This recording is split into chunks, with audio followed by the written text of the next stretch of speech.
오늘은 나는 누구인가 라는 제목으로 같이 은혜 나누기 원합니다. 이 드와이트 무디라는 유명한 그 미국의 꽤 오래전 됐죠. 그 설교자가 있었습니다.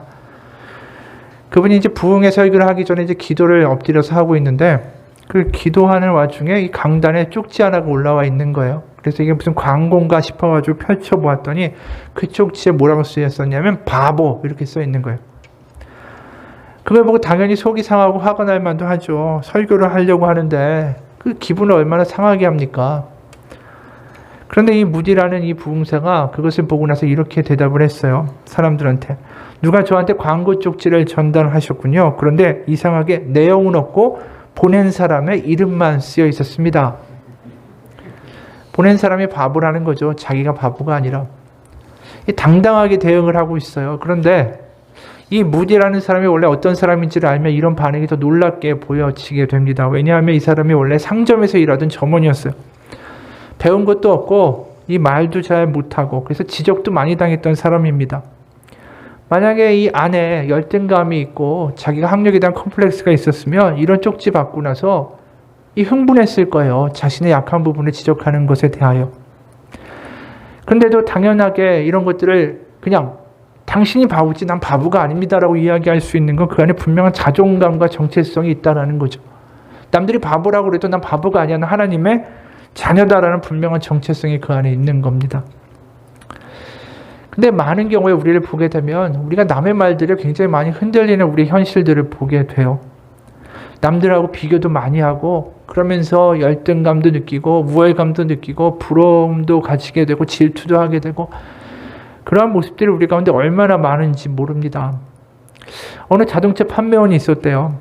근데 이 판매원이 어떤 사람을 만나든지 간에 고객 만나면 라이프 스타일, 자녀가 몇 명인지, 뭐 차가 왜 필요한지, 대충 이렇게 딱 보면은 다 답이 나왔대요. 근데 이제 고객한테 이야기를 다 해주고 그 고객이 집으로 돌아가기 전에 딱 한마디를 던진답니다. 뭐라고 얘기하냐면 지금 사시려는 차는 완벽하죠. 하지만 2, 3년이 지나면 애들도 집을 떠날 거고 수입도 더 좋아질 거고 아마 다른 차가 그때 되면 더 필요할 겁니다. 하지만 현재 지금 사시려는 차는 지금으로서는 완벽합니다. 라고 이야기하면 다음날 와가지고 100이면 100 다 비싼 차 산다는 거예요. 왜 사람들이 이렇게 반응을 할까? 그 이유는 다른 사람들이 자기를 어떻게 생각할까? 체면을 생각하고 남들은 보통 어떻게 사는지에 대해서 관심이 많기 때문이라는 거죠.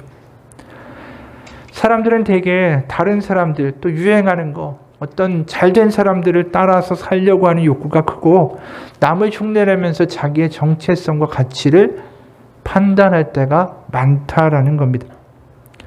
그러니까 거꾸로 말하면 자신이 어떤 사람인지를 규정하는 데 있어서 이 다른 사람들이 어떻게 보느냐가 중요하다라는 거예요. 이 말을 한마디로 요약하면 인간은 비교의 동물이라는 거죠. 본능적으로 비교한다라는 거예요. 옆에 있는 사람하고 안 하려고 해도.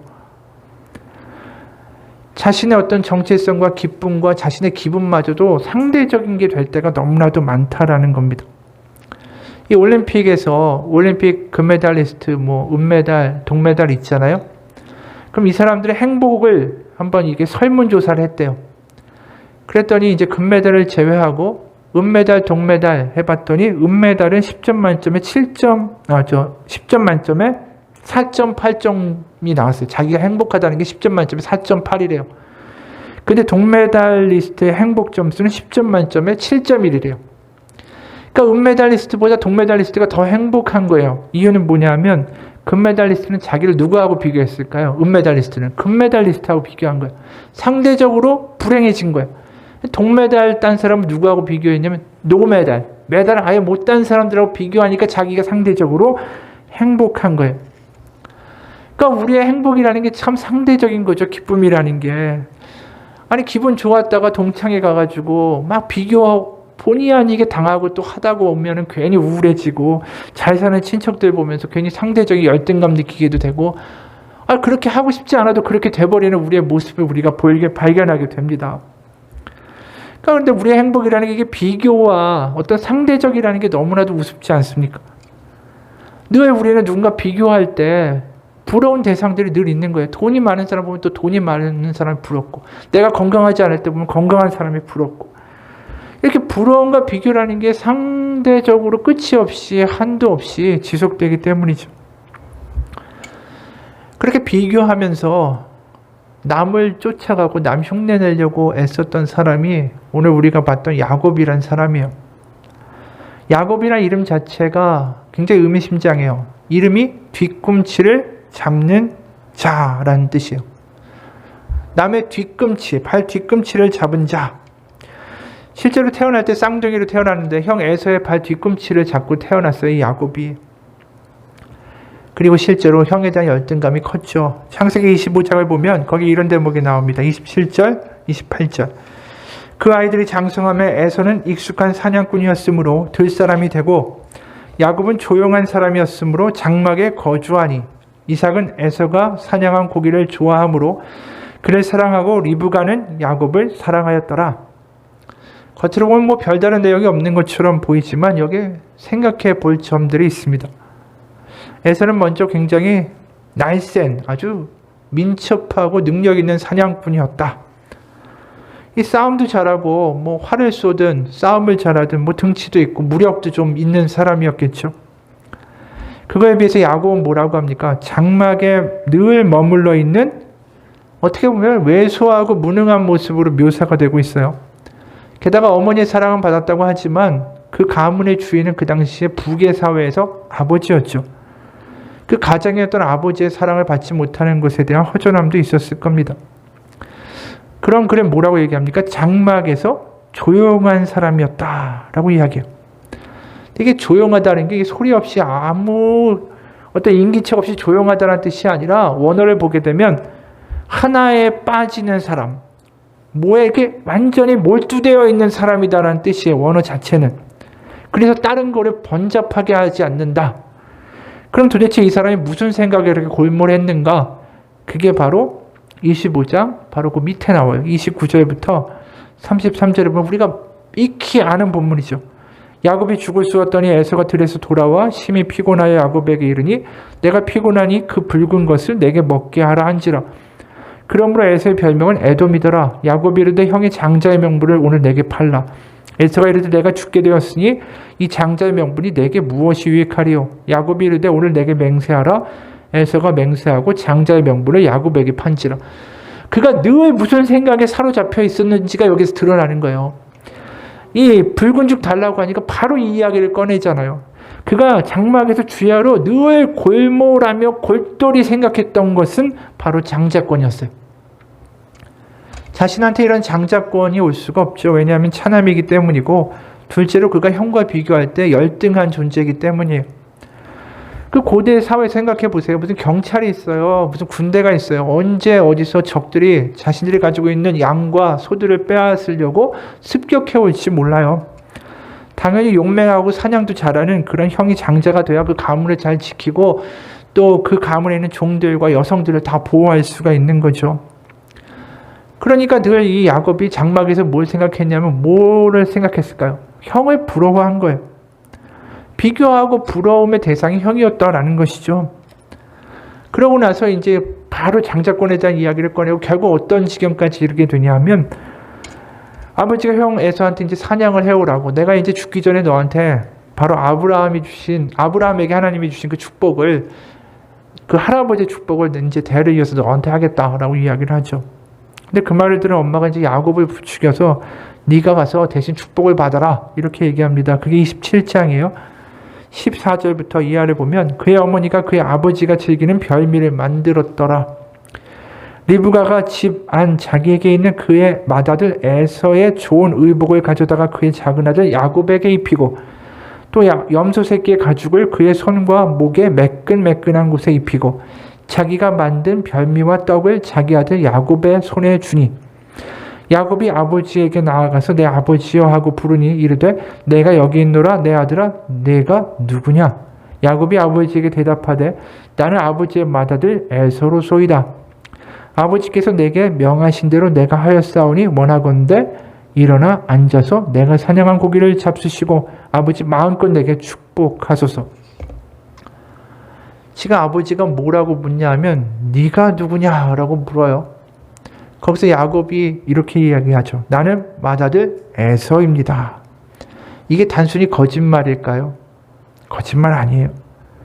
야곱이 평생 되고 싶었던 인물이 누구였을까요? 바로 형이에요. 비교하고 부러워하고 열등감을 느끼게 했던 형. 그 형이 돼서 자기가 마음껏 축복받고 싶은 거예요. 그래서 19절에 뭐라고 얘기합니까? 아버지 마음껏 내게 축복하소서. 자기가 에서가 되고 싶었던 거죠. 부러웠던 거예요. 비교하면서 살았던 인생이었어요.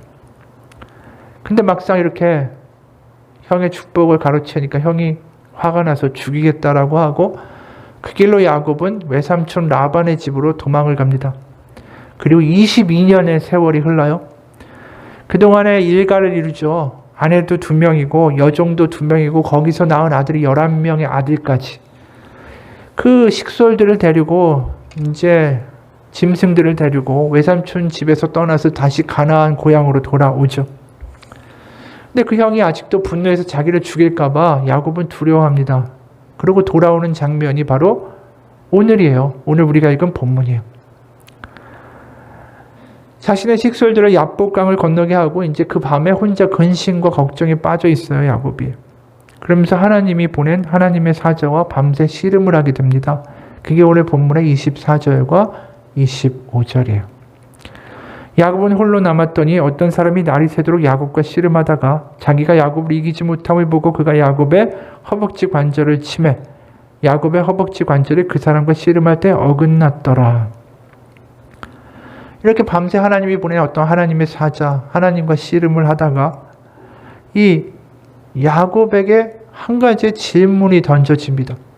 그건 아까 야곱이 아버지 이삭에게 들었던 네가 누구냐? 라는 질문과 비슷한 질문이에요. 27절이에요.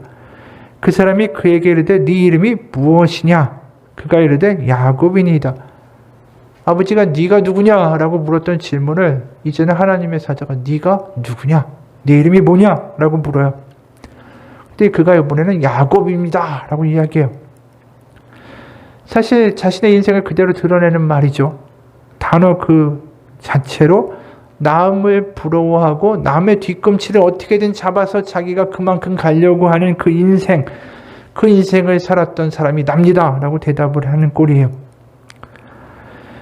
결국 자신이 그런 사람이었고 그런 인생을 살았다라고 사실은 지가 하나님 앞에 얘기하는 거죠. 그랬더니 26절에 어떻게까지 또 하냐면 야곱이 이르되 당신이 내게 축복하지 아니하면 가게 하지 아니하겠나이다.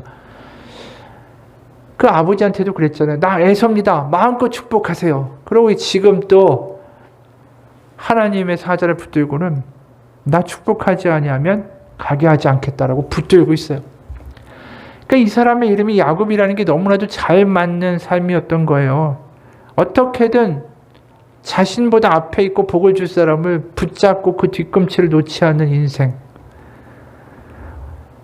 22년 전에 장막에서 혼자 늘 어떻게 해야 내가 저 형만큼 될 수 있을까? 그 형의 뒤꿈치를 잡으려고 그렇게 골똘히 생각하던 그 모습이 안 변했어요. 어떻게든 그 열등감 가운데 부러워하며 비교하며 그 앞에 것을 잡아가지고 내 뒤꿈치 잡아서 그 경쟁에서 이기겠다. 그렇게 해서 형이라고 아버지를 속이고 또 나중에 우리가 읽지는 않았지만 외삼촌도 라반도 속이고 그렇게 살아왔어요. 근데 야곱의 모습을 보게 되면 우리하고도 비슷하죠. 근본적으로 우리도 그런 걸 원하잖아요. 복받기 원하고 행복하기 원하고. 그 카를 힐티라는 사람이 지은 행복론이라는 책에 보면 이런 말이 있어요. 사람이 의식이 최초로 눈을 뜬 최초의 순간부터 의식이 사라질 때까지 가장 열심히 찾는 것은 바로 행복이라는 감정이다. 그렇죠. 이 야곱도 뭔가 행복해지고 싶은 거예요. 나도 뭐가 된 것 같고 기뻐지고 싶은 거예요.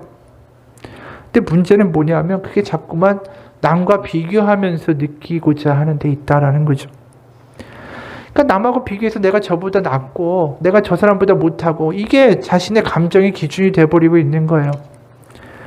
홍콩에서 어떤 연구를 했는데 사람들이 줄을 서서 기다릴 때 어디에 영향을 받을까? 앞에 있는 사람들의 영향을 받을까? 뒤에 있는 사람들의 영향을 받을까? 해봤더니 자신이 쓴 그 이후에 뒤쪽 줄에 얼마나 사람들이 있느냐에 따라서 그 줄서기를 포기할까 아닐까가 결정된대요.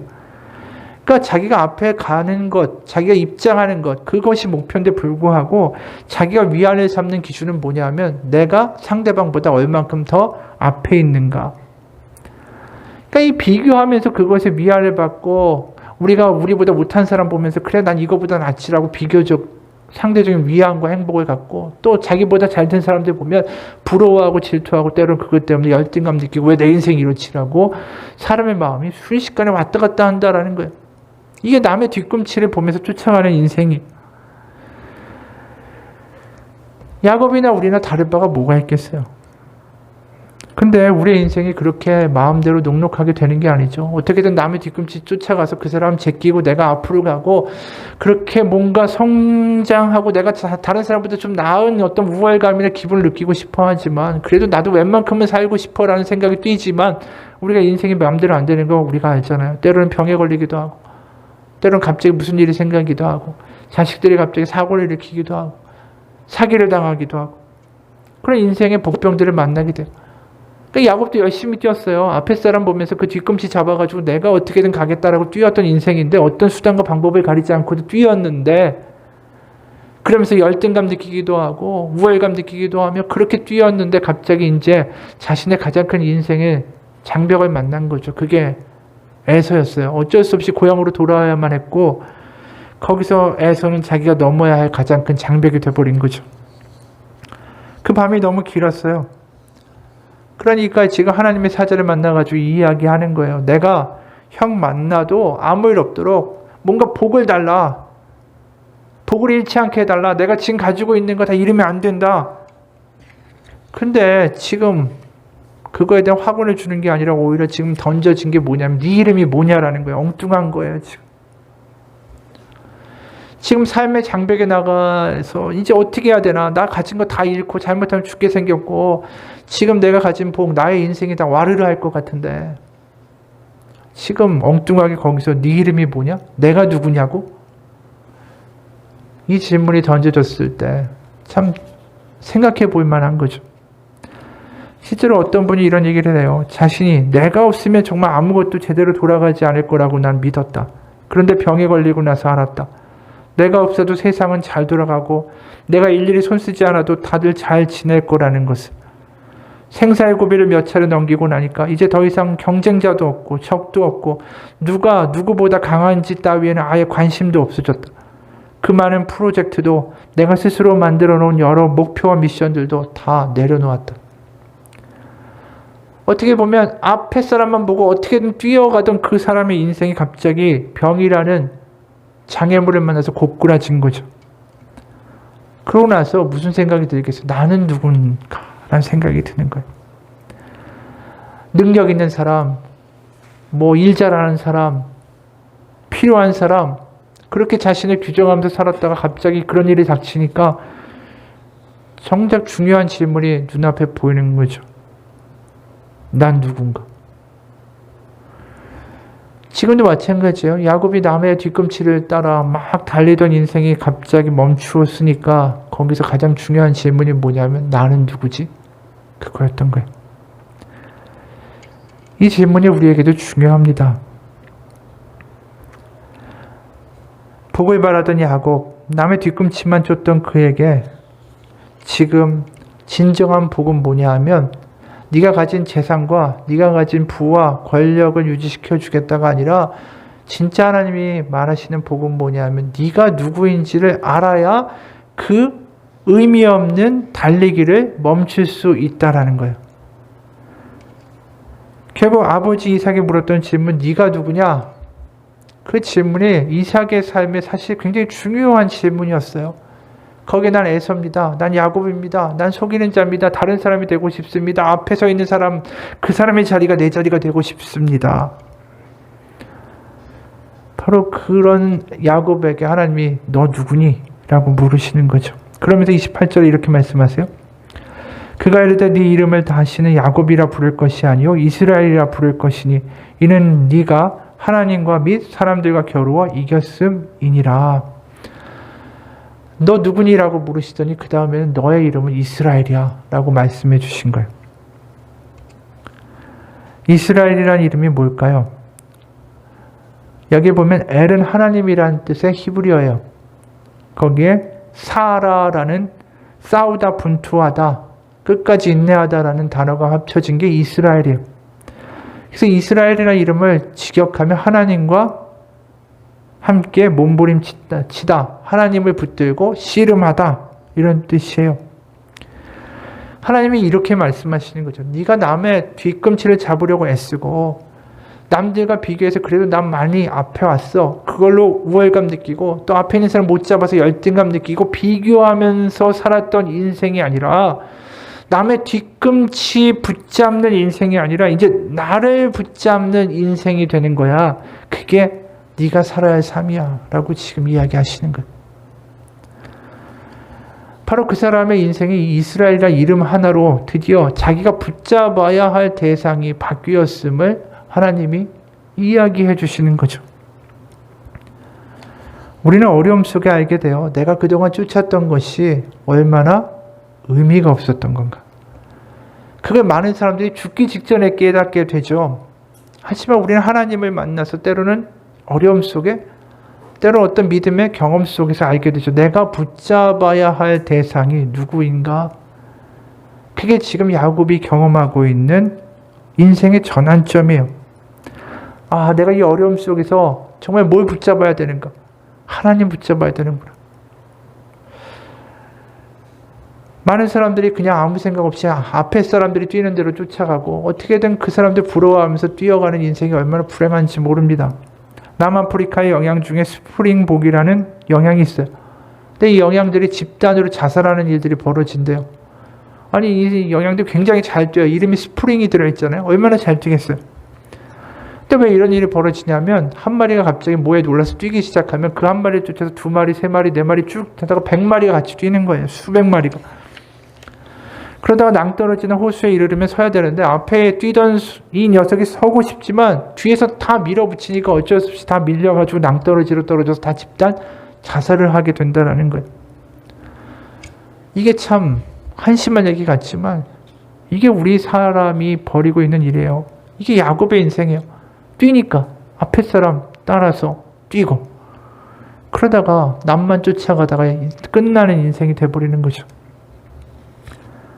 야곱이 하나님을 만나서 그 걸음을 멈춰요. 달리는 걸 멈춰요. 비교하는 걸 더 이상 멈춰요. 내가 왜 의미 없이 이렇게 뛰고만 있을까? 그리고 나서 하나님을 만난 그곳을 뭐라고 부르냐면 분이엘이라고 불러요. 자기가 그 씨름을 했던 곳. 분이엘은 하나님의 얼굴이란 뜻이에요. 그리고 그 씨름을 통해서 자기가 어떤 일을 겪게 되냐면 절게 돼요. 쩔뚝쩔뚝. 의미심장하죠. 더 이상 남의 발꿈치를 잡기 위해 뛰는 다름질을 할 수가 없게 됩니다. 그래서 31절에 이렇게 나오죠. 그가 분이엘을 지날 때 해가 돋았고 그의 허벅다리로 말미암아 절었더라. 이제 형 에서가 죽이겠다고 덤벼들어도 도망도 못 가요. 그가 그런 다리를 절면서 씩씩하게 어떤 일이 벌어질지도 모르는데 형 앞에 나갑니다. 그게 오늘 본문의 3절이에요. 자기는 그들 앞에서 나아가되 몸을 7번 땅에 굽히며 그의 형 에서에게 가까이 가니. 에서한테 나갑니다. 그리고 11절에 이렇게 말해요. 하나님이 내게 은혜를 베푸셨고 내 소유도 조카오니 청하건대 내가 형님께 드리는 예물을 받으소서. 여기에 나와 있는 형님께 드리는 예물이라는 단어가 한글로는 이렇게 드러났지만 원어로 보면 복이라는 단어의 복. 여태까지 야곱이 가장 좋아했던 게 뭐예요? 복이에요. 아버지한테 나 에서입니다. 복을 마음껏 주소서. 하나님도 붙들고 나 복 주지 않으면 보내실 수 없습니다. 보낼 수 없습니다. 근데 그렇게 복 좋아하던 사람이 지금 형한테 가가지고 뭐라고 하냐면 나의 복을 돌려받으라고 이야기해요. 지금 자기가 일생 잡으려고 했던 그게 바로 이 복이잖아요. 그 형을 다시 형한테 돌려주겠다라고 말하고 있는 겁니다. 그건 자신이 모았던 가축대도 마찬가지고 장자로서의 권력도 다 돌려주겠다라는 거예요. 그러면서 7번이나 형한테 절하면서 형을 주인이라고 부르고 자신을 종이라고 불러요. 이게 무슨 일일까? 야곱은 이제 이런 복이 필요 없다라는 거예요. 다른 사람 쫓아가는 그 복을, 더 이상 자신이 생각하는 그 복을 자기가 쫓지 않고 나는 하나님 붙잡고 사는 사람이다라는 걸 알기 때문이죠. 할아버지는 아브라함이 창세기 15장에 보면 이런 경험을 하잖아요. 뭐라고 말씀하시냐면 아브라함아 두려워하지 말라. 나는 내 방패요 너의 지극히 큰 상급이니라. 바로 자신에게 가장 큰 복은 하나님이라는 걸 아는 거죠. 이제서. 하나님 만나니까 세상에서 말하는 자기가 쫓아다니던 비교의 복이 아무 의미가 없다라는 걸 알게 돼요. 그러면서 이렇게까지 이야기합니다. 10절에 보면 내가 형님의 눈앞에서 은혜를 입었사오면 청하건대 내 손에서 이 예물을 받으소서. 내가 형님의 얼굴을 배운즉 하나님의 얼굴을 본 것 같사오며 형님도 나를 기뻐하심이니이다. 이게 아부하는 말 같죠? 그런데 아니에요. 그가 형님의 얼굴을 보는데 하나님의 얼굴이 떠오른대요. 어젯밤에 그 분이엘, 하나님의 얼굴이라고 이름 붙였던 그 기억이 너무나도 생생한 거예요. 이제 자신이 쫓아왔던 여태까지 복이라는 것 자체 다 돌려줘도 괜찮다라고 말할 그런 수준이 된 거예요. 야곱의 인생은 이스라엘이라는 이름을 받음으로 새롭게 시작하고 있습니다. 그리고 의미심장하게 이 이스라엘이라는 이름이 나라 이름까지 됐어요. 그 민족 전체의 이름이 이스라엘이 됐어요. 아니 하고만은 아브라함이라는 이름도 있을 수 있고 야곱이라는 이름도 있고 이삭이라는 이름도 있고 요셉이라는 이름도 있잖아요. 왜 굳이 그 민족이 이스라엘이라고 불리우게 됐을까? 나중에 이 야곱의 후손들이 애굽에서 숫자가 늘어나니까 나중에 노예가 되죠. 종살이를 합니다. 고역을 하다가 출애굽하게 되죠.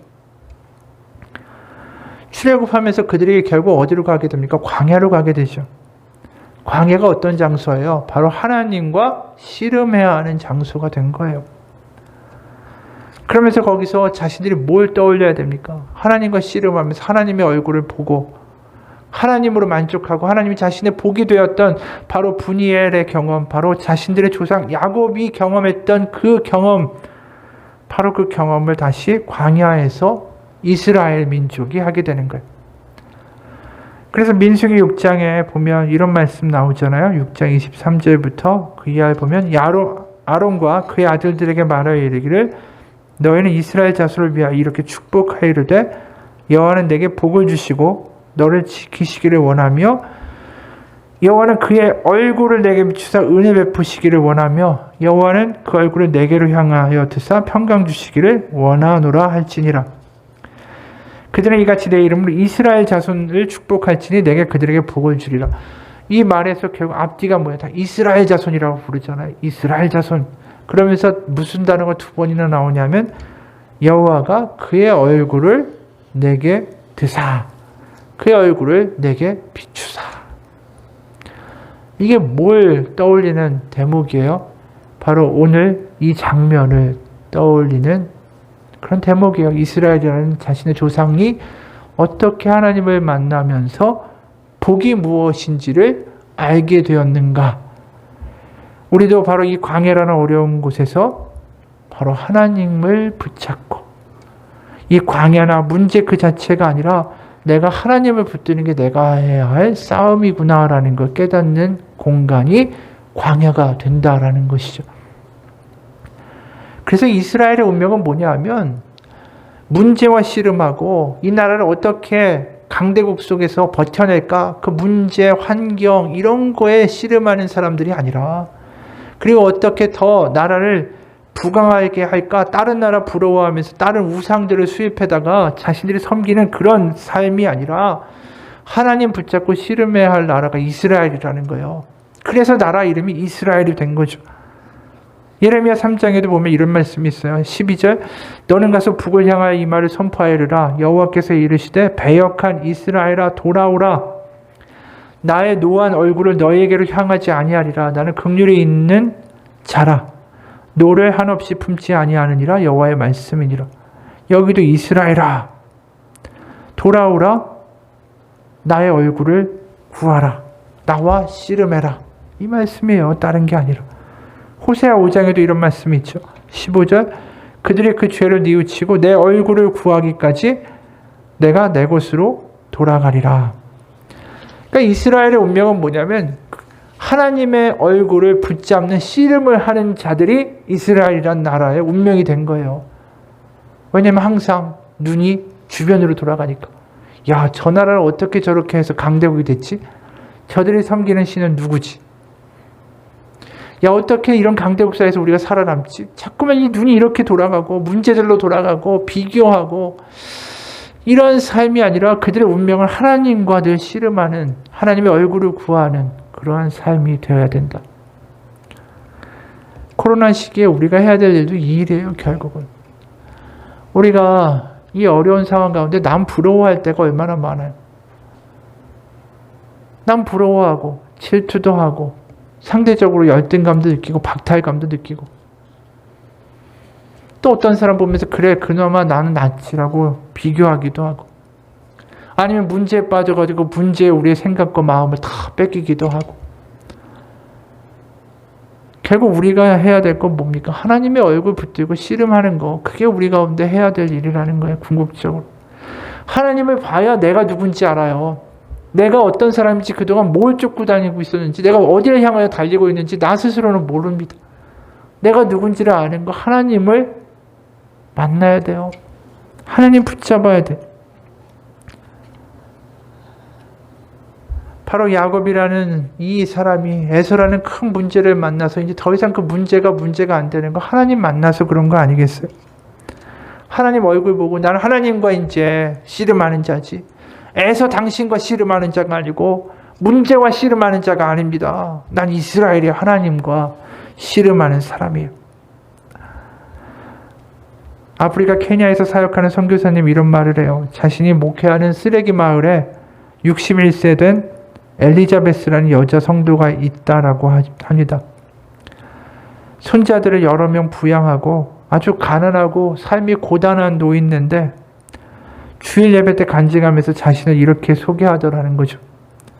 내 이름은 엘리자베스가 아닙니다. 내 이름은 그리스도인입니다.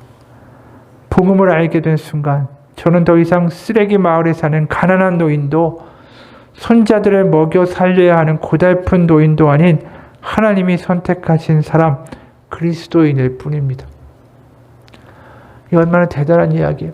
야곱이 이스라엘이 된 것처럼 우리가 하나님의 자녀 그리스도인이 된 거예요.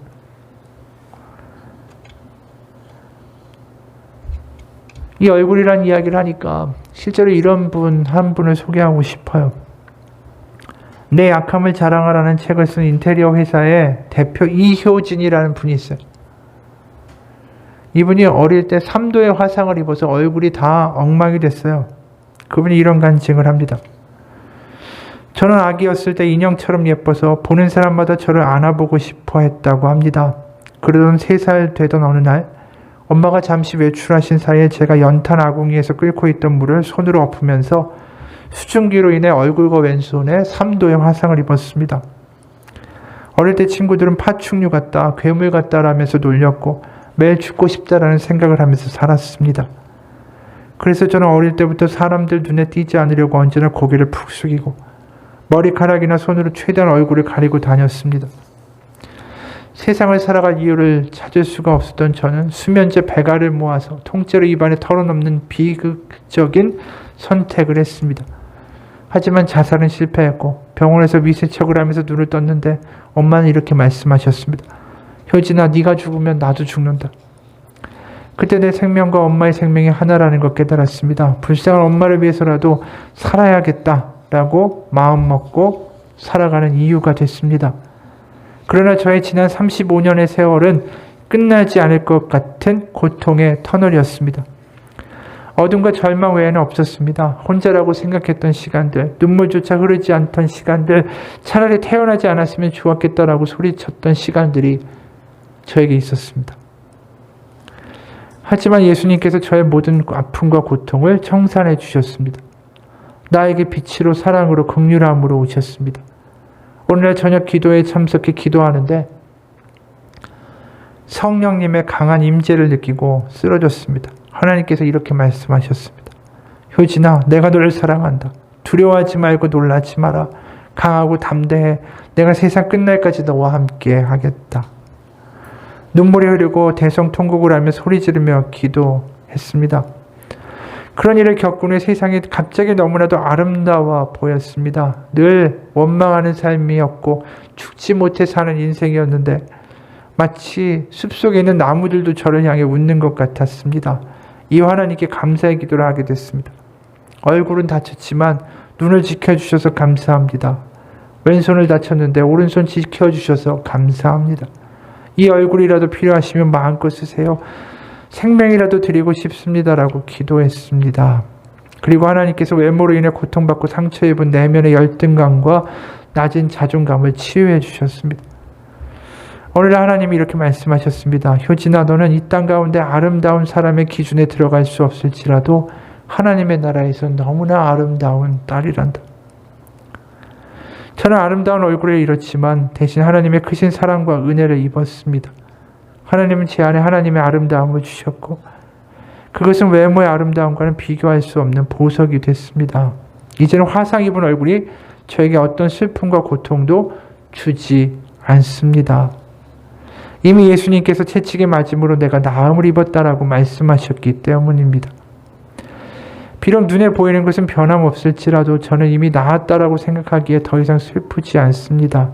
저는 지금 새로운 삶을 살아가고 있고 주님 앞에 죄인일 수밖에 없는 제가 자랑할 것 아무것도 없음을 날마다 깨닫습니다. 그러나 제게 새 생명을 주신 하나님께서 단 한 가지 늘 약함을 자랑하라고 말씀하십니다. 그래서 그 약함을 가지고 증인이 될 수 있다면 제가 임한 고통은 하나님께 축복받는 통로가 되는 것입니다. 그분의 무한한 사랑을 받기에 그러기에 제가 할 수 있는 고백은 그것뿐입니다. 그래서 사랑합니다 예수님, 당신 한 분만으로 나는 족합니다. 그러기에 저는 다시 태어나도 하나님의 선택받은 자녀로 태어나고 싶습니다. 만약 화상을 입지 않고 정상적인 모습으로 살다가 예수님을 만나지 못하고 지옥에 간다면 나는 차라리 지금의 삶을 택하고 싶습니다. 예수님이 없는 내 삶은 지옥이었습니다. 예수님 없는 다치지 않는 얼굴과 예수님을 만난 화상 입은 얼굴 중 두 가지 중에 하나를 택하라고 한다면 나는 후자를 선택할 것입니다. 이렇게 간증하던 이분이 결국 나중에 기도하던 가운데 남편도 만나게 되고 또 회사도 놀랍게 성장하는 것을 간증해요. 그리고 이런 말도 하더라고요. 아들이 엄마는 너무 예뻐 잘생겼어 라고 말을 할 때마다 나는 기뻐서 눈물이 납니다. 그리고 엄마가 이 세상에 있어서 지구가 너무나 아름답다라고 말해주는 아이들 때문에 자신의 상처 입은 내면이 치유받았다라고 이야기해요. 세상에서 볼 때는 얼마나 추악한 외모를 가지고 있는 여인이겠어요. 열등감 느끼고 비교하면서 얼마나 슬펐겠어요. 그런데 자신이 하나님의 얼굴을 만나니까 자신의 얼굴이 문제가 안 된다라고 고백해요. 야곱이 쩔뚝거리면서 이제 내가 가지고 있는 복 다 필요 없다. 하나님 얼굴이면 된다라고 나아가는 오늘 그 발걸음이 바로 이 여인 이효진 씨가 살아가고 있는 삶의 모습인 것 같아요. 여전히 얼굴은 얼거있지만 자신이 그 얼굴로 사는 게 아니라 하나님의 얼굴을 바라보고 사는 사람이 되니까 그게 문제가 안 되는 거죠. 우리의 삶을 달리는 인생이라고 비교한다면 우리가 코로나라는 시기 가운데 멈추어 서 있는 것입니다. 이 멈추어 서 있는 이 시기 가운데 우리 생각해야 돼요. 달릴 때는 생각 안 합니다. 어떻게든 달리고 어떻게든 살아야 되고 앞에 사람 보고 달리기에 바쁘고 그러면서 비교하기도 하고 우월해지기도 하고 슬퍼하기도 하고 낙담도 하지만 그게 아니라 지금 코로나 때문에 어쩔 수 없이 멈춰져 있는 우리의 삶 가운데 생각해야 됩니다. 나는 누구냐라는 것. 난 도대체 무엇을 쫓아다니며 사는 사람이었는가. 내가 하나님의 얼굴을 만나야 엉뚱한 것을 쫓아다니는 인생이 거기서 끝이 납니다. 그리고 내가 누군지를 아는 거, 하나님을 만나야 거기서야 우리는 내가 누군지 알게 돼요. 그 질문이 되게 중요한 질문입니다. 나는 누구지? 바로 그 질문에 하나님의 응답을 받고 하나님의 얼굴을 구하고 하나님의 얼굴을 만나는 우리의 삶이 되기를 주님의 이름으로 축원합니다. 같이 기도하겠습니다. 하나님, 열심히 사는 게 다가 아닙니다. 열심히 달렸고 또 앞으로도 열심히 달릴 것입니다. 아니 그렇게 기도합니다. 하나님 잘 달릴 수 있도록 해달라고, 장애물 만나지 않게 해달라고, 하나님 복 달라고. 그런데 그것을 향하여 달려가는 우리 인생이 때로는 멈추어 서게 됩니다. 그럴 때 우리는 원망도 하고 비교도 하고 낙담도 하고, 하나님 그곳에서 우리가 하나님을 만날 때라는 것을 기억하기 원합니다. 하나님을 붙들고 씨름하는 것, 그게 답이라는 것입니다. 인생은 어떤 것입니까? 그건 이스라엘 같은 겁니다. 우리의 인생은 하나님의 얼굴을 구하며 살아가는 것. 그게 우리의 인생입니다. 하나님의 얼굴을 구하며 살아가고 하나님의 얼굴을 바라보며 살아가고, 그곳에 답이 있고 길이 있고 구원이 있고 회복이 있고 소망이 있습니다. 그것을 잊지 않는 인생 되게 하여 주옵소서. 우리의 눈이 앞사람의 발 뒤꿈치를 따라 달려가기에 급급한 인생이 아니라, 다른 것만 바라보는 우리의 눈길이 아니라 하나님의 얼굴을 구하며 바라보는 이 코로나의 기간이 되게 하여 주옵소서. 비교하고 낙담하는 인생이 아니라 이 시간 하나님의 얼굴을 구하는 이들은 분명히 하나님의 놀라운 은혜를 맛보게 될 거라고 믿습니다. 하나님 얼굴을 구하는 자 되기 원합니다. 하나님의 얼굴을 바라보며 씨름하는 야구와 같은 인생이 우리의 삶 가운데 지금 일어나기 원합니다. 그곳에서 하나님을 만나고, 그 무엇보다 하나님 우리의 크신 복인 것을 경험하는 우리의 삶이 되게 도와주옵소서. 예수 그리스도 이름 받들어 기도합니다. 아멘. 우리 같이 잠깐 기도하겠습니다.